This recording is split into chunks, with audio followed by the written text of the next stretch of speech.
Hi, this is Sharon. Here's a little sampler from my Burning Academy. Enjoy! In this video, I'm going to go over with you how to burn the underside and the trough of the waves, and also how to separate that from the foam. A key to doing this is to make sure you know where you're beginning and ending. So softly make that transition. Know where you need to edge it. And the reason I'm using a shader here is because I want to keep everything very, very smooth. So I start right beneath that foam, okay? And I pull out. You can see that there's a curvature here, okay? I'm using some concentric lines here so that I can give some form to these waves so people know that they're hollow inside, they're concave inside. All right, there's also some shadowed areas where there's movement in there. So I'm going to darken that up, and then I transition it. Make sure you leave some white areas in between. And I work my way, again, watching that curve so that I have that form in there that shows that this is an area underneath, and it's dark and gets lighter as it comes out. As I move away from these more aggressive waves, there are waves that don't quite have as much of a concave area, but they're moving nonetheless.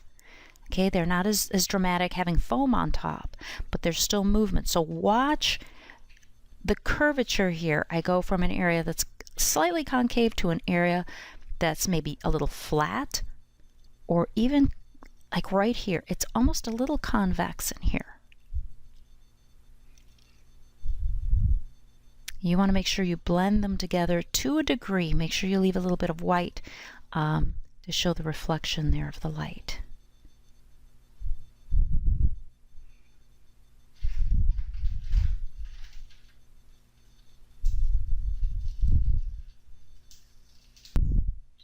Once you're done getting those basic shadows in there, go in with your middle tones and soften that up. I've switched pens just because I get a lot of people that think that wood burning is about your tool, and even though tools are really, really important, I certainly don't want to imply that it's not important to have really good tools, but you don't have to have a specific tool.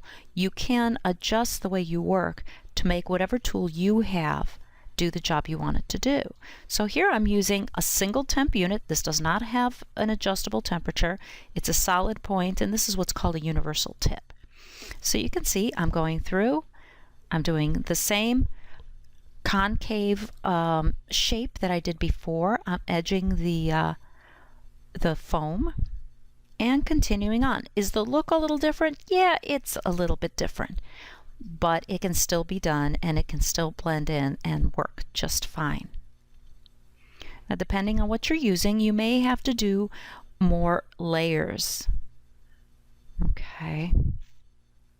Here I'm just laying that in, darkening it up, and as you see here, I'm going to go in and just add a little bit more shading. I can continue using this pen to do the waves in the foreground too, just like I used the other pen.